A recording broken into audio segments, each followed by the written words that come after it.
আয়েশা, বিয়ের আগে তোরে কিন্তু আমি 3বার স্বপ্নে দেখছিলাম। বড্ড খুশি হয়ে গেলেন আয়েশা। এরপরে বললেন, 3বার স্বপ্ন দেখার পরে তোমার ব্যাপারে মনের মধ্যে কেমন কেমন যেন ভালো লাগে।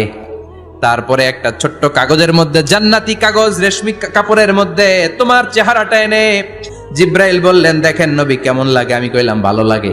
কার মেয়ে? আপনার বন্ধু আবু বকরের মেয়ে। বিয়ে করবেন নাকি? বিশ্বনবী বললেন, ও জিব্রাইল, তুমি যদি ঘটক হও, আল্লাহ যদি হয় কাজী, আমি মোহাম্মদ বিয়েতে রাজি। বিয়ে হয়ে গেল, কিন্তু ঘরে দামি ফার্নিচার নাই, টাকা পয়সাও তেমন নাই, কিন্তু আছে খালি সুখ। এত ভালোবাসতেন মা আয়েশাকে। মা আয়েশা গ্লাসের যেই জায়গা দিয়ে পানি খেতেন, বিশ্বনবী ওই জায়গায় মুখ লাগিয়ে পানি খেত।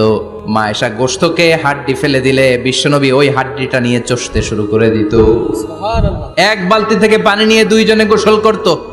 আবার বিশ্বনবীর সাথে সাথে মাঝে মাঝে বায়না ধরতো, মাঝে মাঝে রাগও করত। বিশ্বনবী বলেন, আয়েশা, কখন তুমি রাগ করো, কখন তুমি আমারে ভালোবাসো আমি বুঝি। মা আয়েশা বললেন, কেমনে বোঝেন? বিশ্বনবী বললেন, যখন তুমি রাগ করো তখন নামাজের পরে দোয়ার মধ্যে বলো, ও ইব্রাহিম আলাইহিস সালামের আল্লাহ, আপনি আমার উপর দয়া করেন।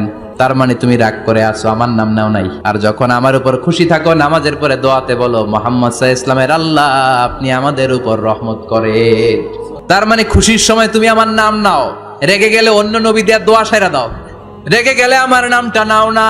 মা আয়েশা বলে, নবী গো, আমি তো শুধু নামটাই মুখ দিয়ে নেই না, কিন্তু কলিজা থেকে তো আপনারে বাদ দিতে পারি না।